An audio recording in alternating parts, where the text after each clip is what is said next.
Құрметті менің YouTube көрермендерім, амансыздар ма? Қалдеріңіз қалай?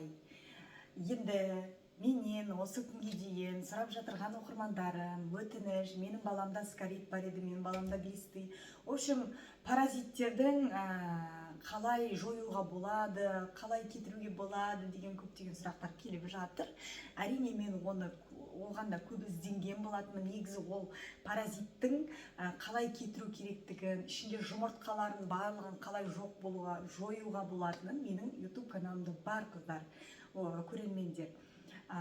Дегенмен де мен сіздерге тағы да бір несін салып кетейін, рецептін салып кетейін. Мен деген өз қызымнан қайта қызым вес жинамай, жүдеп, үстінің бәрі қышып, сондай аллергичный болып кетті.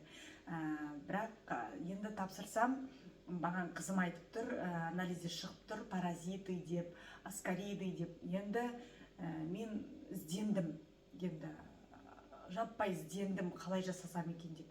Негізі ютубта менің сүтпен жасалған паразитті жою бар, ол көмектеседі жақсы, бірақ ол бір ішкеннен кетіп қалмайды.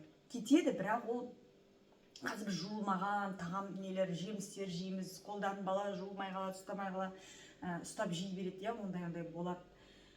Дегенмен де мен сізге қазір тағы да бір рецептін салып кеткім келіп отыр. Мынау деген Низаттың асқабақтың дәні, қыздар. Дәл осындай бір бокал дәнді неге саламыз. Енді осы дәннің үстіне дәл осы бокалмен 2 бокал қайнаған су құясыздар. Қайнаған әйтеуір болу керек, жылы болсын, салқын болсын, құя беріңіздер. 2 бокал құясыздар. Енді оны жақсылап айналып.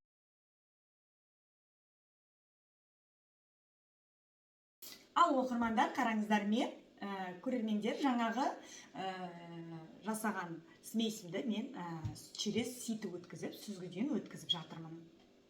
Осылай через марля өткізсеңіздер, сығып жақсы болады. Мынандай қалғанын лақтырмаңыздар, бұл сіздерге жеуге.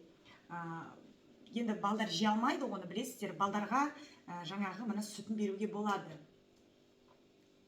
Сүтінің дәмі нежный, сондай бір ішкенде күшті дәмі деген бір орехтің дәмі шығама, сондай дәмі шығады. Енді бұны аш қарында ішкізесіздер балаға, яғни өзіңізге де ішуге болады.